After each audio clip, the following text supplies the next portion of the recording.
already given my reply earlier. But certainly a few members have spoken on specific issues related to the supplementary demand for grants. So initially, I will speak a few words about what exactly is in the supplementary demand for grants, and then respond to each one of the members who have raised the issues. So the second supplementary demand for grants, first of all, let me explain that within a year, up to 3 supplementary demands for grants have been placed on the table of this House for decades.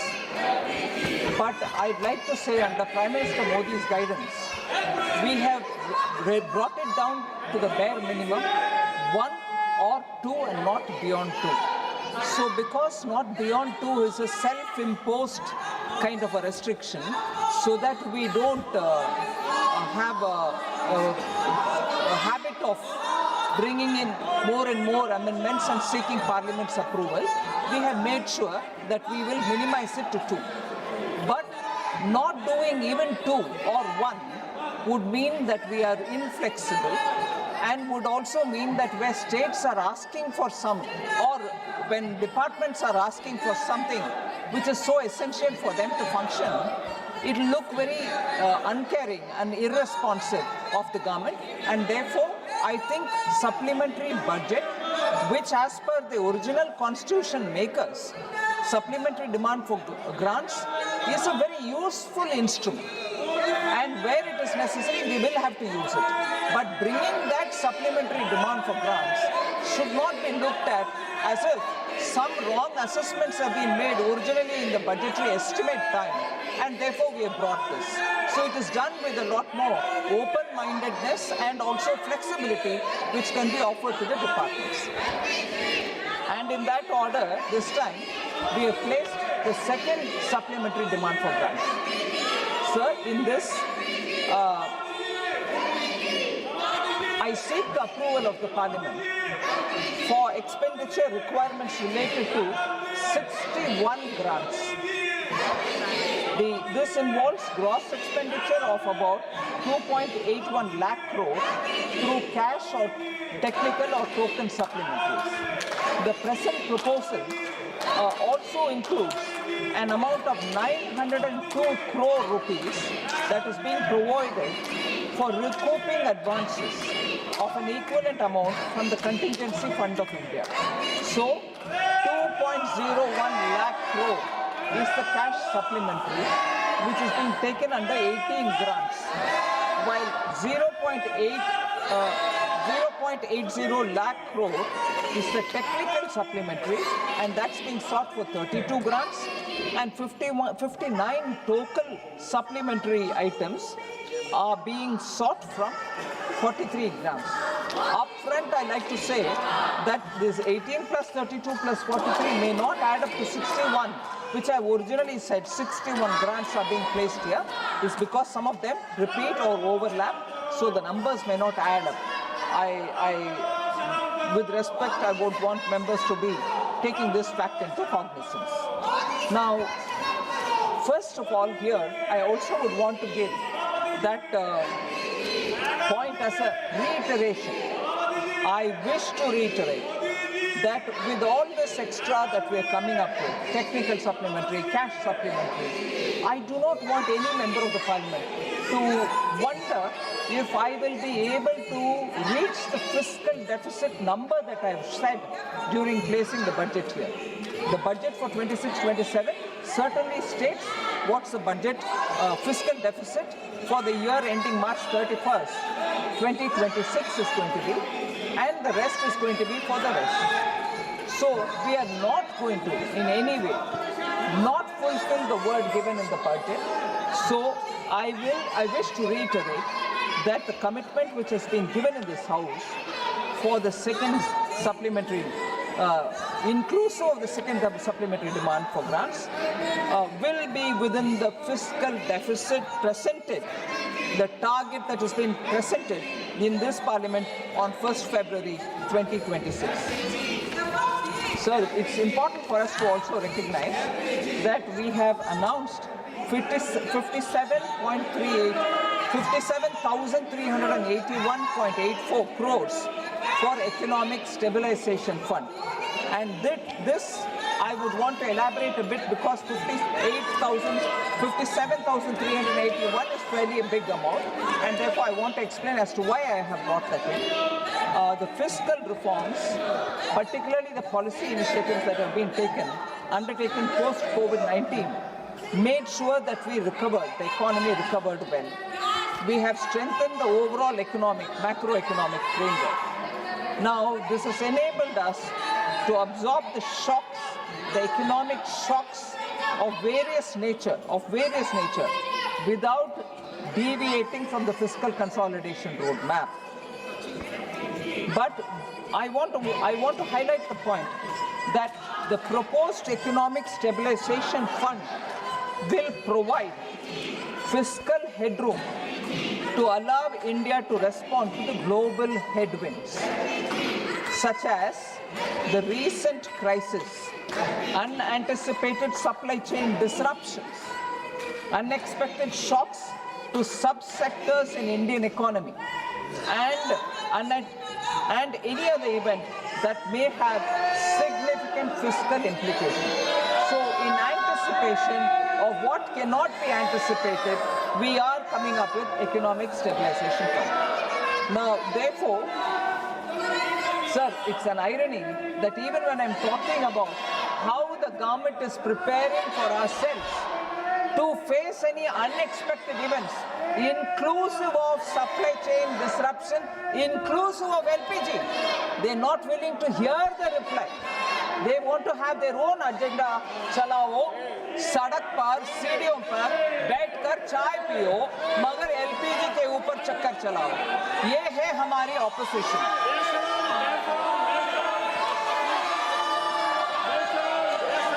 और दूसरा एक और विषय sir, क्योंकि हमारे सदस्यगण बैठे हैं और आप भी शुक्रवार के दिन जब प्राइवेट मेंबर्स बिल भी शुरू होना है उससे पहले मेरे जवाब है, इसीलिए मैं ये बात भी स्पष्ट करना चाह रही हूँ. इस देश में ऐसे विदेश में जो विषय हो रहा है उसके वजह से जो दिक्कत हमारे देश में आ रही है उसको हमारे नेतृत्व माननीय मोदी जी के द्वारा उसको कैसे सामना करना है, फंड प्रोवाइड करना है और तैयार रहना है. ऐसे बहुत सारे कदम जब हम उठा रहे हैं उस समय इस देश का विपक्ष साथ रह करके आम जनता को उम्मीद जताने वाले बात ना करते हुए ऐसे गैर जिम्मेदाराना स्टेप्स जो कर रहे हैं उसको हम खंडन करना चाहिए. जनता को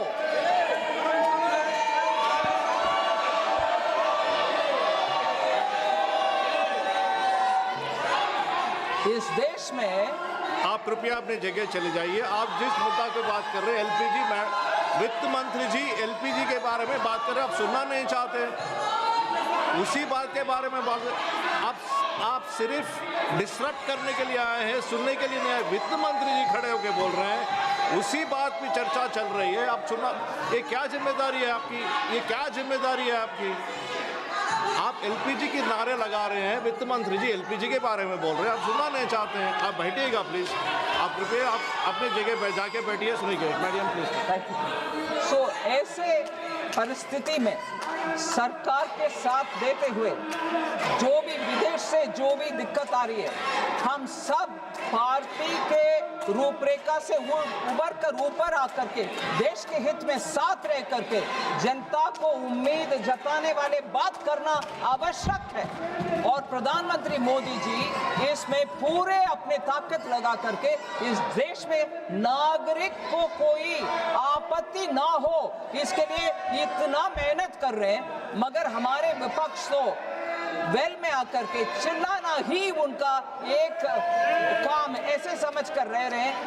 देश का दुर्गत पोजीशन दुर्भाग्य है. मैं इससे ज्यादा क्या बोलूं सर. ये जो इकोनॉमिक स्टेबलाइजेशन फंड है, ये I am proposing this to be partly met out of existing appropriation and partly through additional allocation. So ये economic stabilization fund कहाँ से आ रहा, यही है उसका जवाब।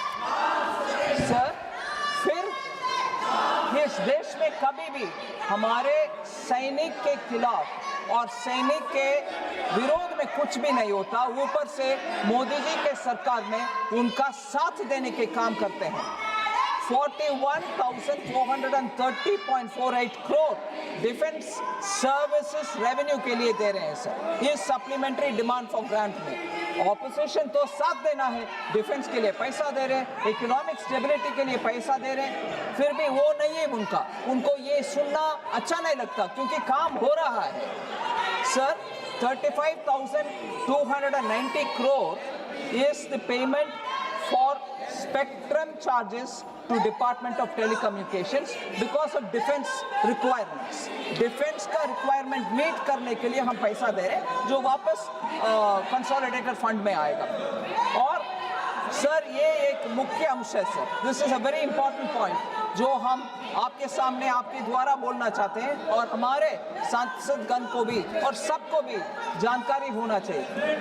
6,140 crore ex serviceman contributory health service schemes के लिए ECHS के लिए दे रहे हैं, जिससे कोई एक्स सर्विसमैन को हेल्थ सर्विसेज में कमी ना हो, पूरे उनका व्यवस्था ठीक होना चाहिए। इसीलिए 6,140 करोड़ ये सप्लीमेंट्री डिमांड फॉर ग्रांट्स में हम प्रावधान कर रहे हैं। फिर 37,886 crore transfer to the states हो रहा है। ये 15th finance commission grants local bodies को लिए जो ग्रांट्स देना है वो दे रहे हैं। क्यों अभी दे रहे हैं, साल में नहीं दिया, पूरे साल छोड़ करके अब क्यों दे रहे हैं? इसीलिए अब दे रहे हैं क्योंकि स्टेट्स भी चुनाव, लोकल बॉडीज का चुनाव खत्म कर लिया, बाकी सब कंडीशंस को मीट कर लिया, वो कंडीशंस मीट हो गया, इसीलिए अब इस अमाउंट को हम स्टेट्स को दे रहे हैं। ऐसे ही हेल्थ ग्रांट्स भी स्टेट्स के लिए दे रहे हैं। फिर फर्टिलाइजर सब्सिडी सर, मैं आपके सामने आपके द्वारा सभी सांसदगण को ये विषय बोलना चाह रहे हैं कि किसानों के लिए फर्टिलाइजर सब्सिडी कोई कमी नहीं होगा, पूरे के पूरे किसान के लिए प्रावधान है इस सप्लीमेंट्री डिमांड में। 19,230 crore fertiliser subsidy additional requirement के लिए जो प्रावधान किया वो दे रहे, मगर उससे ऊपर एडिशनल भी दे रहे, किसान के लिए कोई कमी ना हो, वो फूड कॉर्पोरेशन को जा रहा है। और मुख्य डिस्ट्रिक्ट डिसेंट्रलाइज्ड, हर एक स्टेट डिसेंट्रलाइज्ड प्रोक्योरमेंट प्रोसीजर के द्वारा उनके अपने स्टेट में किसान से जो प्रोक्योरमेंट करते हैं, खरीदते हैं किसान से, उनके लिए भी पैसा इस फर्टिलाइजर सब्सिडी के द्वारा जो फर्टिलाइजर के लिए जा रहा है वो जाएगा, मगर उससे ऊपर 23,641 करोड़ PM गरीब कल्याण अन्न योजना के लिए जा रहा है। PM गरीब कल्याण अन्न योजना दो रास्ता से जा रहा है सर, वो पैसा फूड कॉर्पोरेशन ऑफ इंडिया के लिए जा रहा है। फिर जैसे मैंने बताया, स्टेट्स उनके अपने तरफ से जो प्रोक्योरमेंट, जैसे मध्य प्रदेश राज्य गेहूं किसान से खरीदते हैं, उनके लिए भी इसके द्वारा पैसा जाएगा। सो गरीब कल्याण अन्न योजना में कोई दिक्कत ना हो, उनको पूरे मिलेगा, किसान के लिए कुछ कमी ना हो, उनसे प्रोक्योरमेंट भी होगा, दोनों के लिए पैसा इस सप्लीमेंट्री डिमांड फॉर ग्रांट्स में।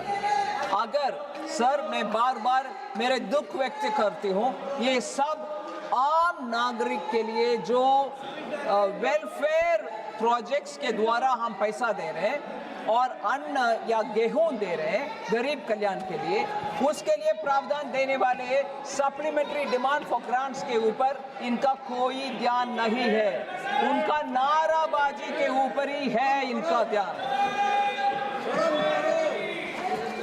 सर फिर MSME के लिए, उनके लिए छोटे छोटे कारोबार के लिए पैसा देने के लिए SIDBI, that is small industries development bank of India, उनको हम 3000 करोड़ दे रहे हैं इस सप्लीमेंट्री डिमांड फॉर ग्रांट्स के द्वारा।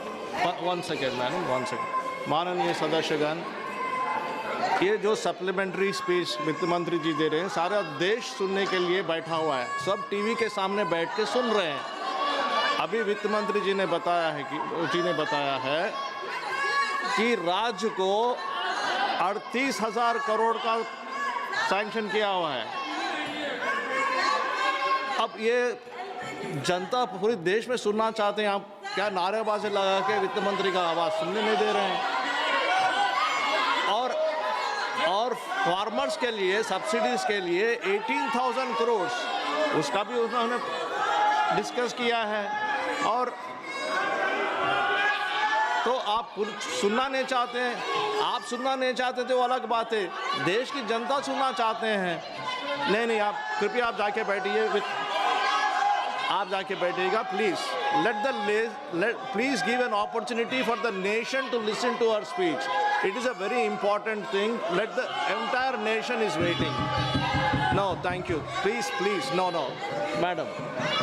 सर लास्ट एक और विषय में बोलना चाह रहे हैं सर, जो ऑपोजिशन के रिप्रेजेंटेटिव्स को कोई संबंध नहीं है, उनको कोई परवाह नहीं, मगर दोबारा आकर के इधर खड़े होकर के मनरेगा के लिए क्या दिया, इस सरकार ने मनरेगा का फंड कम कर दिया, ऐसे बोलने के समय मैं पता नहीं मेरे गुस्सा को कैसे कंट्रोल करूंगी। जब मैं जवाब दे रही हूँ, बजट में प्रोविजन दे रही हूँ, उस समय नहीं सुन रहे, और ऊपर से मेरे बात किसी को पहुंचना, ये ऐसे बेशरम खड़े होकर के मेरे आवाज को दबाने के लिए कोशिश कर रहे हैं, उसके लिए मैं खंडन करती हूँ इनको। मनरेगा sir, Mahatma Gandhi rural employment guarantee scheme, G Ram G bill जब हम लेके आए थे, उस समय 95,000 करोड़ का प्रावधान किया, वो बीई में है, 1 अप्रैल से लागू होगा। बजट इधर फाइनेंस बिल वगैरह पास होने के बाद 1 अप्रैल से हर राज्य को जी राम जी बिल के तहत 95,000 करोड़ का प्रावधान है। मगर उसके अलावा पहले से पेंडिंग बिल्स के साथ बहुत सारे राज्य बैठे हैं और ये बात भी उठाते हैं कि वो क्या हो गया, आपके जी राम जी आ गए, मगर हमारे पुराने बिल का क्या होगा। 30,000 करोड़ वो पुराने बिल के लिए इस सप्लीमेंट्री डिमांड फॉर ग्रांट्स में, इस सप्लीमेंट्री डिमांड फॉर ग्रांट्स में मार्च 31 तक जो मनरेगा लागू है उसके लिए 30,000 करोड़, नया 1 अप्रैल से जी राम जी आने वाले हैं, उसके लिए उस बजट में, नया बजट में 95,000 करोड़, कोई कमी नहीं छोड़ रहे हैं। हमारे कमिटमेंट मनरेगा का भी और जी राम जी का भी पूरे के पूरे इंप्लीमेंट हो रही है, ये सुनना नहीं चाहते हैं।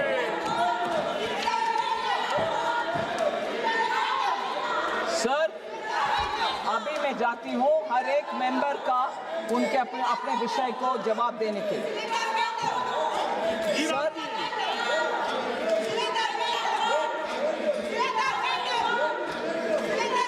मैंने पहले ही बताया सर, NK प्रेमचंद्रन जी और बहुत सारे माननीय सदस्यगण इस विषय में बात किए। सर इस विषय में बात करने के समय सप्लीमेंट्री डिमांड के ऊपर बोले कि ये बार बार सप्लीमेंट्री डिमांड फॉर ग्रांट्स लेके आने में आपके पुअर बजटिंग दिखता है, ना कि रिस्पॉन्स दिखता है। आई वांट टू से ये एकदम फ्लॉड लॉजिक है सर, क्योंकि supplementary demand is not poor budgeting. मैं इसको I want to pose questions, ये प्रश्न के रूप में ही उनको जवाब देने के लिए मैं अभी कोशिश कर रही हूँ। क्या सप्लीमेंट्री डिमांड फॉर ग्रांट्स आने में बजटिंग का प्रोसेस गलत है या बजट पुअर है, बजटिंग का प्रोसेस पुअर है, ऐसे कहने वाले से मैं प्रश्न के रूप में ही जवाब देना चाहती हूँ।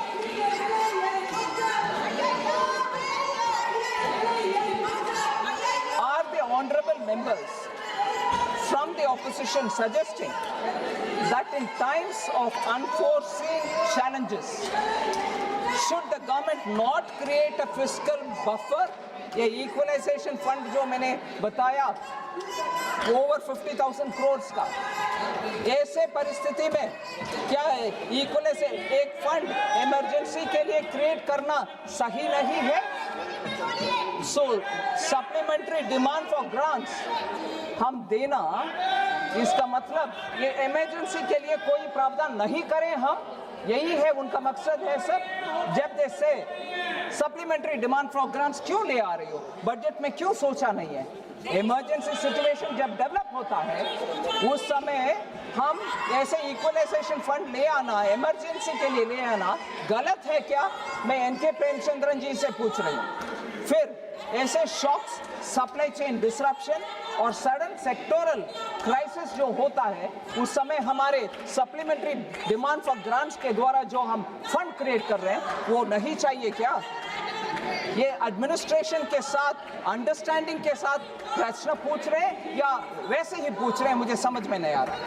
Second sir, are you suggesting then, जो मेंबर्स पूछ रहे हैं, are you suggesting that the government should not ensure adequate fertiliser supply for farmers? ये अभी सप्लीमेंट्री डिमांड फॉर ग्रांट्स के द्वारा फार्मर्स के लिए फर्टिलाइजर के लिए पैसा दे रहे हैं, क्या वो देना नहीं चाहते हैं आप लोग? मैं रोकूं, किसान विरोधी प्रश्न है ये सब, किसान विरोधी। फिर sir, I am glad to say that the current fertilizer stocks for April 2026 stand at 163 lakh metric tons compared to 128.54 lakh metric tons.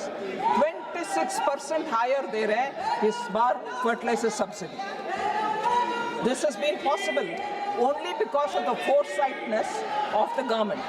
In addition, the additional allocation which is being given in the second supplementary demand for fertilizers is to ensure that the Rabi, अभी तुरंत आने वाले खरीफ है, उसके पास, उसके लिए खरीफ के लिए हमारे पास पूरा स्टॉक है फर्टिलाइजर का।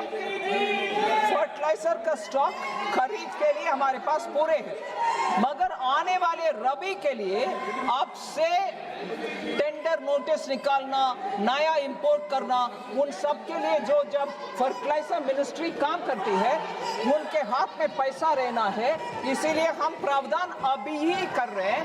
आने वाले रबी जो दिसंबर, जनवरी, फरवरी में आएगा, दिसंबर 26, जनवरी 27 में आएगा, उसके लिए अभी ही प्रावधान कर रहे हैं।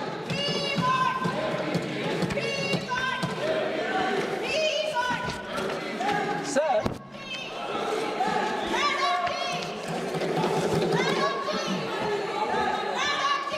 मैंने मनरेगा का विषय बताया सर, वो अगर सप्लीमेंट्री डिमांड फॉर ग्रांट्स नहीं ले आते, वो 30,000 पेंडिंग बिल्स तो पेंडिंग ही रहेगा। वो ठीक है क्या आपको? सप्लीमेंट्री द्वारा 30,000 आप इस साल में जो पेंडिंग बिल्स है वो पेमेंट करके हम ले आ रहे हैं, वो नहीं चाहते हैं क्या? थोड़ा सोच समझ करके सप्लीमेंट्री डिमांड फॉर ग्रांट्स के द्वारा सरकार क्या करना चाहते हैं उसको समझ में लेने के बाद क्वेश्चंस पूछना चाहिए, ना कि just like that one political comment.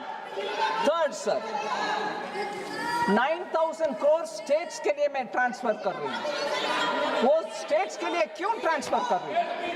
क्योंकि आरई के बाद दिसंबर में रिवाइज्ड एस्टिमेट्स लेने के बाद बहुत सारे स्टेट्स आए हैं, इलेक्शन हो गया लोकल बॉडीज का, हेल्थ के लिए कुछ कंडीशंस नया, वो कंडीशंस फुलफिल किया, पैसा दो ना दो, अगर देना है तो सप्लीमेंट्री डिमांड फॉर ग्रांट्स आवश्यक है, वो दे रही हूँ, स्टेट्स के लिए दे रही हूँ, मगर ना हम पूछेंगे प्रश्न।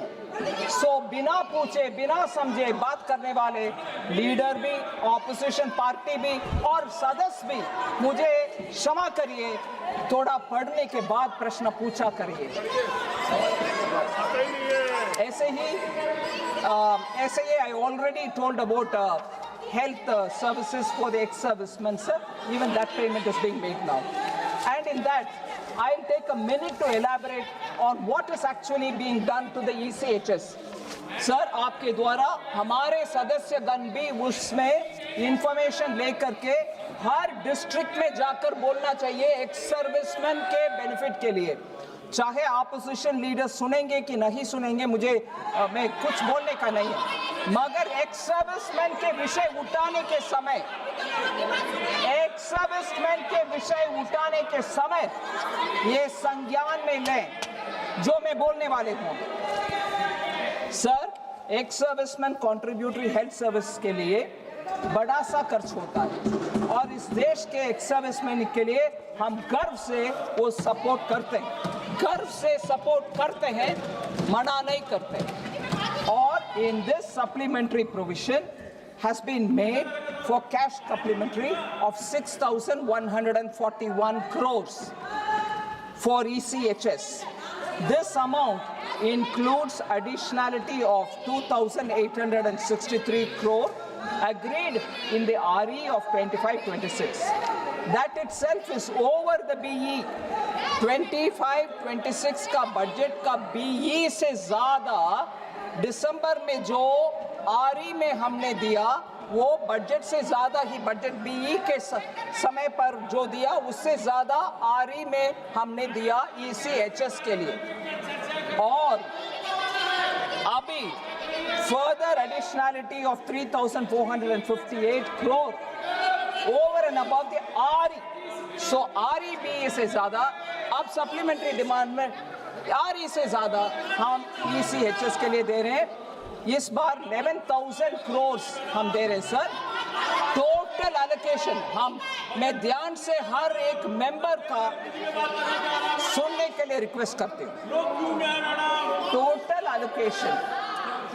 Allocation under ECHS for the FY 25-26, ये गौर से सुनिए। Total allocation for ECHS for the year 25-26 March 31st तक का साल के लिए टोटल ECHS के लिए अभी 6,141 करोड़ के साथ 14,458 करोड़ हम दे रहे हैं ECHS के लिए। Ex serviceman contributory health service के लिए केंद्र सरकार दे रही है। ओके, आप लोग कृपया इधर से इधर आ जाइए please come this side. No, you cannot go towards the treasury benches. You know this. You should not go towards the treasury benches. Please come this side. No, not done. Sir, No, you I'm can't astonished, disrupt. sir. Please, sir. I'm astonished. There is a member standing there in the well saying, and he's coming around now to say it's not released. How will I release without the parliament passing? How will I release without the parliament passing? How will I release?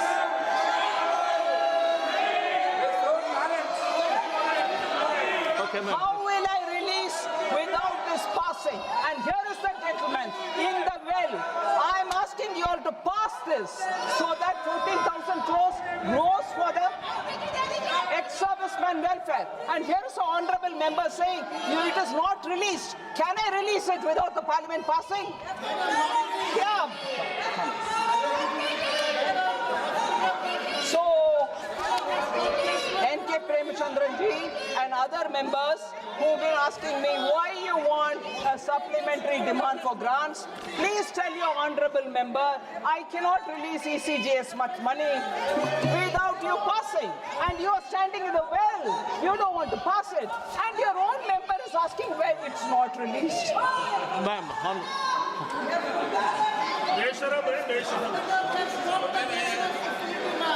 Sir, I'll go to the next one, sir.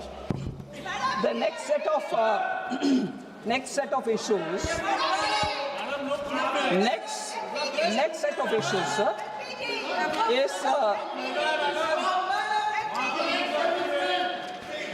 N.K. Premchandran ji again added up quite a few numbers which are all from the budget. I'm not saying he's wrong. And said 4.13 lakh crore has been there. You're bringing in supplementary demand. How is that right? I want to say that out of the total supplementary demand, first and the second, both added together, 4.13 lakh crore, 1.71 lakh crore is a technical supplementary which is within this section. And the Honorable Member N.K. Premchandranji is aware that technical supplementary requirements are met mainly by utilizing the savings in one section of the grant into another section, using additional receipts, recoveries within the same grant. So I have to do both and then arrive at a number. What is important here is the way in which N.K. Premchandranji has asked this question can lead to a lot of people misunderstanding that originally in the BE I gave an amount, but to the supplementary demand, I'm bringing in some amount which is going to be over and above the BE. Whatever is brought in the supplementary demand for grants, let me answer N.K. Premchandranji, does not go beyond the BE. What I've asked for BE in this House 1st February 2025 is what is now being complied with, even though through two supplementary demands. That number does not exceed. So I want him to appreciate that fact. Sir, the RE being lower than the BE 25-26, there is no increase in expenditure beyond the BE of 25-26 to this second supplementary. What are the items on which I'm spending? Fertilizer subsidy, 19,000 crore, which was in the first STG. Compensation to oil marketing companies of 9,500 crore, again first supplementary.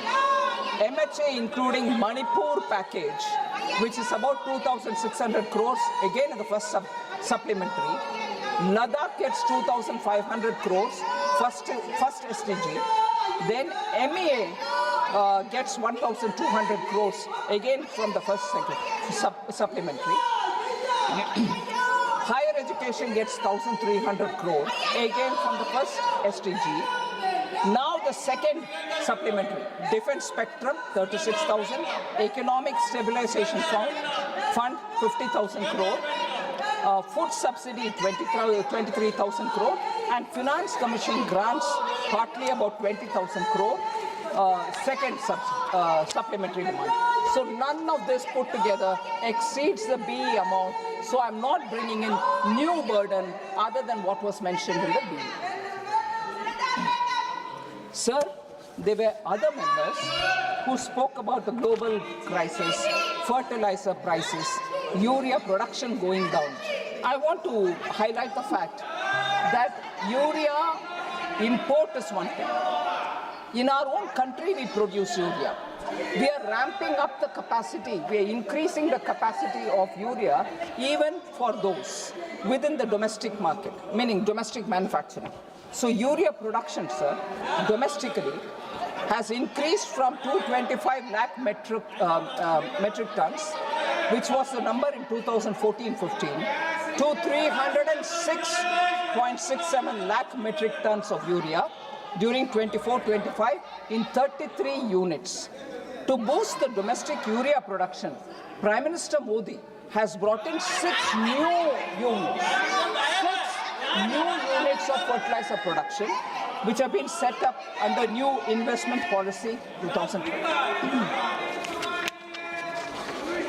Now, each of these units, sir,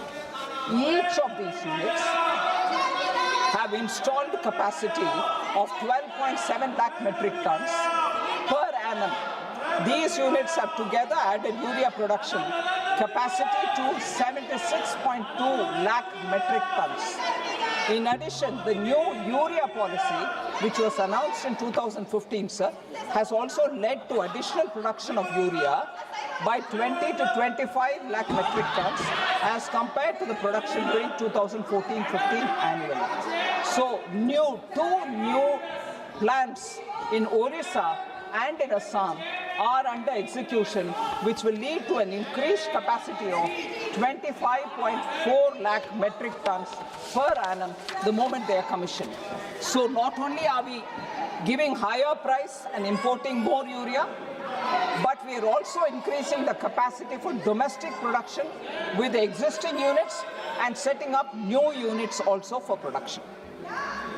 Sir, there were issues about Jal Jeevan Mission and its implementation. Sir, JJM, which is the Jal Jeevan Mission, in the budget estimate of 25-26, sir, we had 67,000 crores given for Jal Jeevan Mission. Now, in the BE of 26-27, that is 25-26, which will end in March 31st of this year, 67,000 crore has been given and spent. Whereas the coming year, 1st April onwards, we are giving 67,670 crores for Jal Jeevan Mission. And Jal Jeevan Mission will run till December 2028. And the new allocation of 67,670 will be given for states to complete the Jal Jeevan Mission running till 2028. So, then in December 2028, this is a very important number which I want honorable members to listen to, and if the opposition is willing to hear it, Jal Jeevan Mission, from the time it started and when it ends in 2028, would have received a total of 8.69 lakh crores for Jal Jeevan Mission, in which central government's participation, केंद्र सरकार की भागीदारी जल जीवन mission में amount के रूप में 3.59 लाख करोड़ होगा केंद्र सरकार के भागीदारी.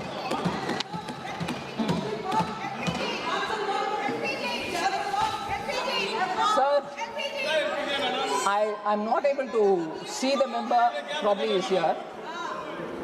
राम शिरोमणि वर्मा जी, सर, राम शिरोमणि वर्मा जी एक शायरी के माध्यम से बोला, सिर्फ झूठे वादों से देश की तकदीर नहीं बदलती.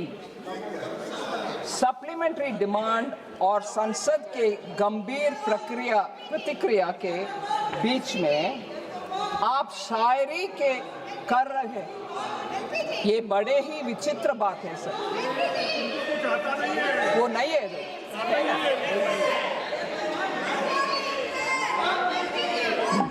क्या समाजवादी पार्टी के बजट और सप्लीमेंट्री पेश होती थी तो क्या उसमें झूठे वादे पेश होते थे? मैं पूछना चाहती हूँ, समाजवादी पार्टी से पूछना चाहती हूँ. शायद ये समाजवादी पार्टी का अनुभव होगा 2012 से 2017 के बीच में. हमारे वादे झूठा नहीं है, हमने काम किया और अपने वादों को बजट द्वारा साकार किया है. इसीलिए समाजवादी पार्टी को ये समझ में आना चाहिए कि शायरी इधर काम नहीं आते. मैं लिस्ट करना चाहती हूँ सर. 13 करोड़ हाउस होल्ड्स के लिए नल से जल पहुंच रहा है, क्या ये झूठा वायदा है? 12 करोड़ से अधिक टॉयलेट्स बनाया है स्वच्छ भारत मिशन के द्वारा. ये 39% लेवल से लेकर के अभी नियर यूनिवर्सल कवरेज तक पहुंचा है. ये प्रॉमिस फॉल्स है क्या? ये हमने तो साकार करके दिखाए. 4 करोड़ हाउस होल्ड्स, ये रूरल भी अर्बन भी, आवास योजना कंप्लीट हुआ है, झूठा वादा घर बनाते हैं क्या? हम करके दिखाए।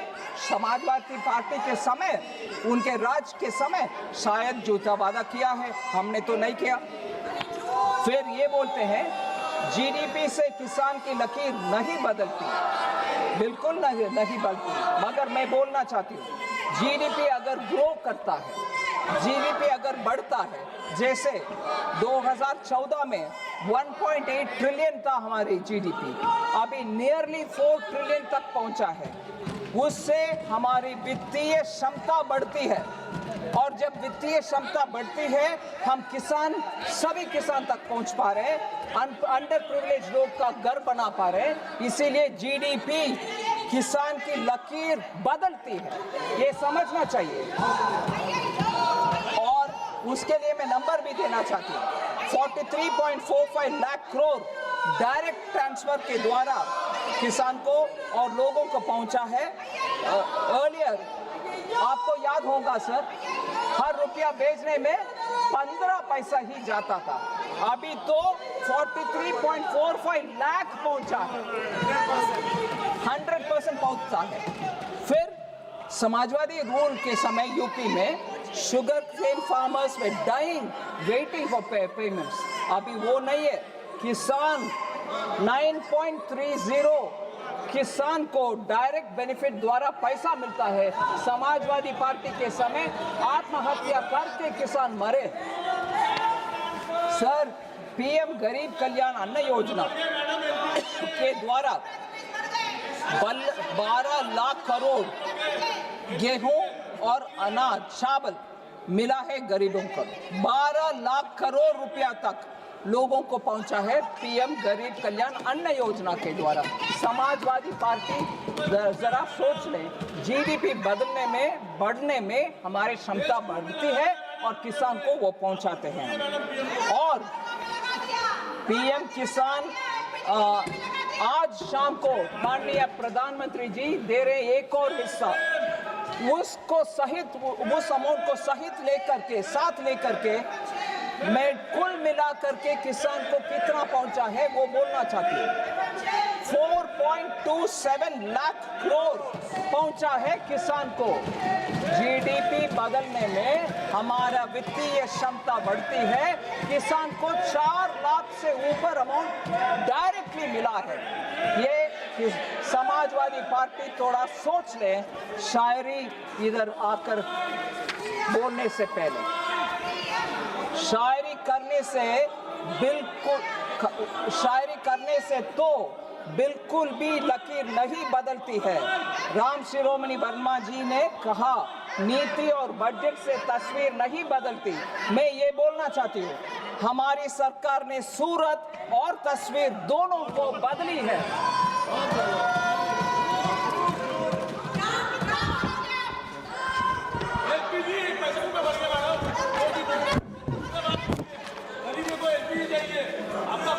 सर, मेरा हिंदी कमजोर है सर, फिर भी समाजवादी पार्टी ने इतना बोल दिया, हिंदी में शायरी बोल दिया। मैं बोलना चाहती हूँ सर, ये सप्लीमेंट्री डिमांड में किसानों के लिए अधिक फर्टिलाइजर सब्सिडीज है, वैश्विक दिक्कतों से लड़ने के लिए इकोनॉमिक स्टेबलाइजेशन फंड में वृद्धि है। इन सब चुनौतियों के लिए हम चाहते हैं कि किसान सांसद में हम चाहते हैं कि सांसद में हमें अच्छे सुझाव मिले, पर यहाँ समाजवादी के सदस्य शायरी कर रहे हैं। ये सब मेनपुरी और साइफाई के लिए जरूर उचित होगा, सदन के लिए नहीं। ये सब संसद के बाहर और टीवी डिबेट्स के लिए ठीक है, यहाँ के लिए नहीं। आप शायरी लिखते रहिए, हम इतिहास लिख रहे हैं, हम तस्वीर बदल रहे हैं। शायरी लिखते रहो, शायरी। सर, समय हो रहा है sir. honorable member from Nagina, Chandrashekhar Azad ji ये बात बोले, नगीना कॉन्स्टिट्यूएंसी बिजनौर डिस्ट्रिक्ट में है और हमें स्टेप मदरली एटीट्यूड ही मिल रहा है। ठीक है सर, नगीना के एमपी बैठे हैं। मैं बोलना चाहती हूँ, essential infrastructure has seen dramatic transformation in Nagina Bijnor under जल जीवन mission. Bijnor district 97.8% tap water coverage मिला है। 5 lakh rural house holds now receiving functional tap connections. 2019 से पहले 18,237 हाउस होल्ड, मतलब 4% का ही टैप वाटर मिलता था, अभी 97.8% को मिल रहा है। और out of 5254 villages, 2254 villages, 1738 have already received 100% tap connections in Bijnor district. 11 blocks और 1123 पंचायत को पूरे 100% जल जीवन मिशन का कवरेज मिला है। फिर पीएम आवास योजना अर्बन में 23,000 houses have already been completed, Bijnor district. फिर आयुष्मान भारत, पीएम जन Ayushman Arogya Yojana, 3.32 lakh families have been covered in Bijnor district और 10.66 lakh individuals, व्यक्तिगत हिसाब देखें तो 10.66 लाख लोगों को बिजनौर में आयुष्मान भारत इंश्योरेंस मिल रहा है। फिर बिजनौर डिस्ट्रिक्ट में 418 आयुष्मान आरोग्य मंदिर है। फिर 18 जन औषधि केंद्र भी है बिजनौर डिस्ट्रिक्ट में। फिर सर वो एम्स मांग रहे थे, ठीक है, मांगना उनके तरफ से उचित होगा, ठीक है, मगर मैं ये बोलना चाहती हूँ, महात्मा Vidur Autonomous State Medical College was established in 2024 in Bijnor. Sir, मुझे ये जानकारी मिलकर बहुत खुशी मिला कि महाभारत में बहुत ही सम्मानजनक एक कैरेक्टर है, एक व्यक्तित्व है, महर्षि विदुर, जो उनके ज्ञान के लिए हम सब रिस्पेक्ट करते थे। और मुझे यह भी समझ में आया कि बिजनौर उनका रिटायरमेंट होम था। महाभारत होम वॉर सब हो गया, कुरुक्षेत्र सब हो गए, विदुर जी आकर बिजनौर में से। मैं हल्की सी बात बोल रही हूँ, कोई मुझे गलत ना समझे। और चंद्रशेखर आजाद जी रावण के नाम जोड़े, मैं विनम्र बात रखना चाहती हूँ आपके सामने, विदुर का नाम जोड़िए, रावण का क्यों? रावण का क्यों? विदुर बिजनौर के दिमाग वाले, हम सब मान्यता देने वाले एक बढ़िया एक कैरेक्टर महाभारत के, Chandrashekhar Vidur. Sir, sorry, I don't know how to say that. Sir, दूसरा एक और विषय, वो प्रोजेक्ट के लिए 325 करोड़ सेंटर और स्टेट शेयर करके दिए हैं सर, इसीलिए मेडिकल कॉलेज का भी उधर एक प्रावधान है बिजनौर में, मैं ऑनरेबल मेंबर को कहना चाहती हूँ। फिर पीएम किसान योजना के द्वारा बिजनौर में 1015 करोड़ ट्रांसैक्शन हुआ, किसान के लिए ट्रांसफर हुआ है। 50 लाख से ज्यादा किसान सिर्फ बिजनौर डिस्ट्रिक्ट में पीएम किसान का बेनिफिशियरी है। सर, स्वच्छ भारत मिशन के द्वारा ग्रामीण 3 लाख हाउस में टॉयलेट्स मिला है और 1144 community sanitary complexes have been built in Bijnor district। और पीएम उज्ज्वला योजना के द्वारा 42,190 LPG कनेक्शंस बिजनौर में मिला है और उनको 300 रुपया हर एक सिलेंडर के लिए सब्सिडी भी मिलता है। फिर बिजनौर का विषय एक और है sir, NRLM national rural livelihood mission के द्वारा 2.36 लाख महिलाओं को बिजनौर में सेल्फ हेल्प ग्रुप में जोड़ा गया। लास्ट में Poshan tracker data 3,237 anganwadi centres are operational, सिर्फ नंबर में नहीं, ऑपरेशनल है बिजनौर डिस्ट्रिक्ट में। क्या ये सब सुनकर आप ऑनरेबल मेंबर ये बोलोगे कि स्टेप मदरली ट्रीटमेंट मिल रहा है? बिल्कुल नहीं सर। सो मैं ऑनरेबल मेंबर के लिए ये बोलना चाहता हूँ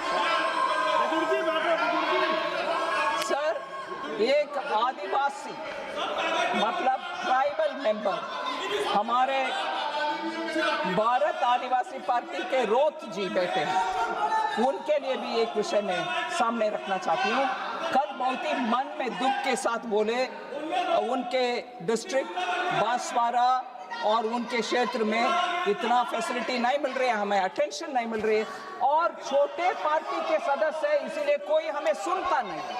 मैं ये आश्वासन दिलाना चाहती हूँ, कोई एक भी छोटे पार्टी या निर्दलीय सदस्य का हम बिना सुने बैठे नहीं है, सुनते हैं, रेस्पॉन्ड भी करते हैं और उनका क्षेत्र के ऊपर ध्यान भी रखते हैं। मैं ये बात जरूर बोलना चाहती हूँ, जल जीवन सर, जल जीवन मिशन बांसवाड़ा के लिए 1.47 lakh rural households now have tap water connections, which is 10 times more than 2019. 2019 से आज तक कंपेयर करो, 10 गुना जल जीवन मिशन आप तक पहुंचा है। 1.47 लाख हर घर जल और PM Awas Yojana 2.19 lakh houses have been provided, 95.4% coverage है आवास योजना का बांसवाड़ा में। स्वच्छ भारत मिशन में more than 3 lakh household toilets have been built, 847 sanitary complexes have been built, 95% से ज्यादा गांव ODF ओपन डेफेकेशन फ्री है बांसवाड़ा में। और सौभाग्य स्कीम में 52,390 households in Banswara have been electrified, electrification पहुंचा है सर।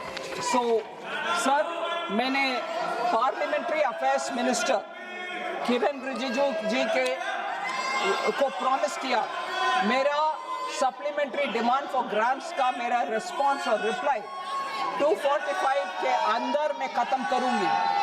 ये चिल्लाना विल्लाना के बावजूद मैंने 5 मिनट 10 मिनट एक्स्ट्रा ली हूँ, क्षमा करिए, मगर ज़्यादातर मेंबर्स जो बात बोले उनके लिए मैं दबाव देने के लिए कोशिश की।